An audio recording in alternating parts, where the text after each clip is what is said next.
You guys remember the Lego City commercials where someone has fallen into the river and then you'd have the big Lego guy in the middle of your screen go, "Hey!" followed by the speech of that set? Well, currently in Warzone, you can build your meta to conquer Caldera.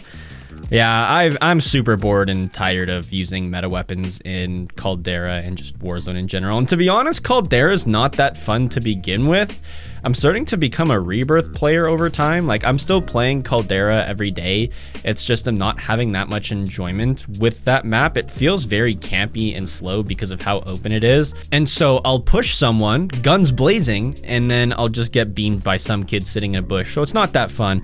However, I have been a psychopath and I've been using non-meta weapons that have been extremely underrated, like the DP27. I got one of the fastest V2 rockets I've ever gotten with it in Vanguard, and in Warzone, it's pretty good. I'm just not a huge fan of meta weapons in Call of Duty right now. Not that using meta weapons is a bad thing, it just gets really boring seeing people use the same two guns over and over again, whether that's the MP40 and the Automaton in Vanguard, or the PPSH and the Cooper Carbine in Verdansk. It just goes to show the sheep-like mentality of Call of Duty players, just using the same guns over and over again. So I really like using underrated guns. And one thing that is also slightly underrated, I think, is Vanguard.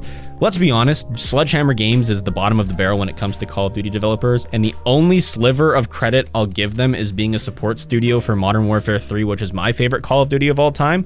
But if we look at the games they've released themselves, Advanced Warfare, World War II, and now Vanguard, they've all been somewhat flops of games. If you really look at every single game that they've released, and I could definitely put an argument out there for Advanced Warfare being the best one out of the three.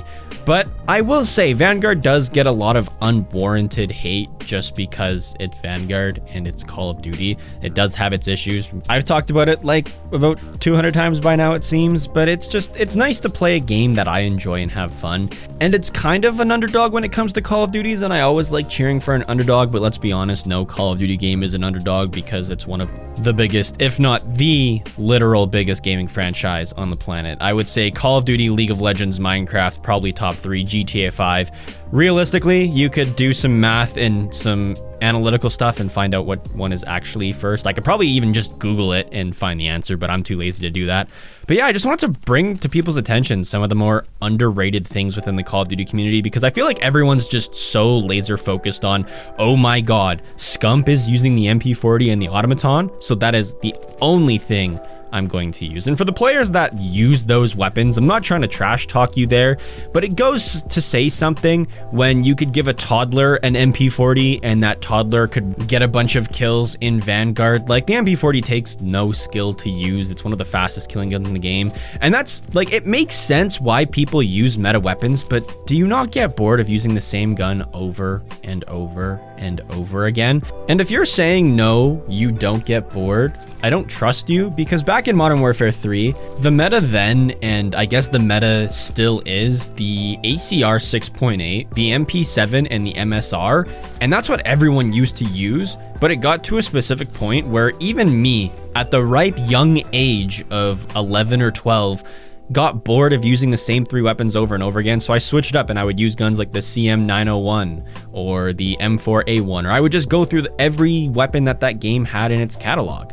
And it's like listening to a song. Sure, you could play the song on repeat, and if it's a really good song that you really enjoy, you could probably listen to it on repeat for a little bit, but eventually you're gonna get tired of it. And that's the same with meta weapons. But it seems like right now with the Call of Duty community, everyone is just so brain dead and everyone's brains are just smooth, where everyone is just like, yeah, I'll use the MP40 for the entirety of 2022. But yeah, I've really been enjoying using underrated weapons and weapons that no one thinks about. The DP27, one of my favorites to use in Vanguard right now, even though this is probably going to be the only gameplay you see of it just because I like to rotate the guns that I use. The DP is incredible, but I don't think that surprises anyone because most guns are viable in Vanguard. I honestly can't think of a weapon off the top of my head that I think, holy crap, you cannot get kills with this thing on any game mode. But I mean, Vanguard's pretty easy overall. In Caldera, it is pretty good. I think right now it's the best LMG in the game alongside the PKM if you're playing the standard Battle Royale and not just strictly Vanguard Royale. I think a lot of people are so laser focused on the Bren for some reason still, even after all its nerfs, and the Bren's still good. Like, nerfing the Bren did not make it a useless weapon, but it got boring, the same thing, using the Bren over and over again. So it's really nice to switch it up to the DP. It has great fire rate. I would say mid damage. It's not going to be fantastic, but the recoil is the hard part to control. But once you learn the recoil pattern, it's really easy to control. And I've gotten a couple wins in Caldera with it and a couple wins on Rebirth with it. So at the end of the day, if you want to be a smooth brain baby and use meta weapons, be my guest. But I'm just having fun using underrated weapons. I'm about to head out, and if there is one, I'll see you guys in the next one. Peace.